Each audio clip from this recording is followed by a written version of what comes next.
Mobile Quest is a week-long game design camp.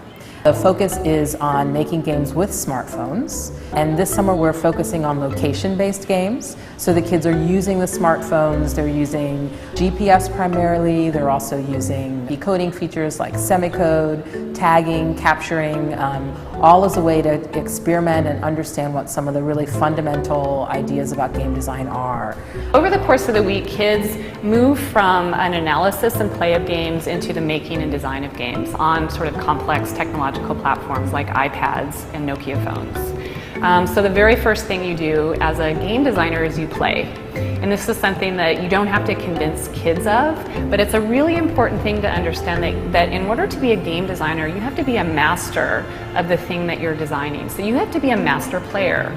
So we always start the camp by playing a game, and then we talk about, well, what are the parts of the game? So this is a chance to kind of pull out vocabulary. So what is it that kids know about a game?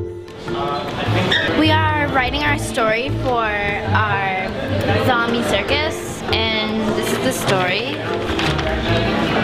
It's like setting you into the mood of being a zombie, and so we're trying to do that right now by typing it up, and I'm telling her the words and she's typing it. So yeah, clear blue eyes.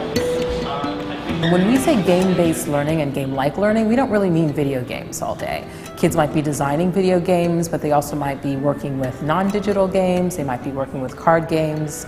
A lot of what we do is narrative-based, is about kids using their imagination. So the materials that the kids are working with, again, these roles that the kids are stepping into, who they think they are, they're not just sort of learning about math, but they're starting to think and learn like a mathematician.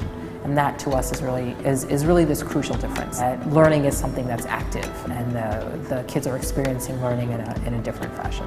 I think for me, the moment that I realized that we were achieving something that was really cool was when we were all out in the park and I looked around and I was able to see all different groups of kids playing different games on the phones, and they were testing their games and they were thinking like game designers, which is really awesome skill for sixth graders to have. They were critically thinking about what they were doing, they were going around and thinking about how they could make it better, and they were aware of their surroundings. And I think the most amazing part of it is that it's the first time I've seen technology that encourages kids to use their imagination. When they walk around and they see stuff, they stop looking at the world as what they see it as, and they start thinking about what it could be. So a fountain all of a sudden becomes a portal, you know, a statue becomes a ghost, and it's really awesome to see technology facilitate imagination. At the Institute of Play, we have a really strong value around helping young people understand how things work. And so this camp is really designed to help kids remember that and give them experience in designing games, with the hope that they can then take that back when they again start at school in the fall, and just remember that they have this identity as people that can again bring new kinds of ideas into the world. They're super creative, they know how to collaborate, and they know how to play, which is a really important value just to be a human being and being part of society.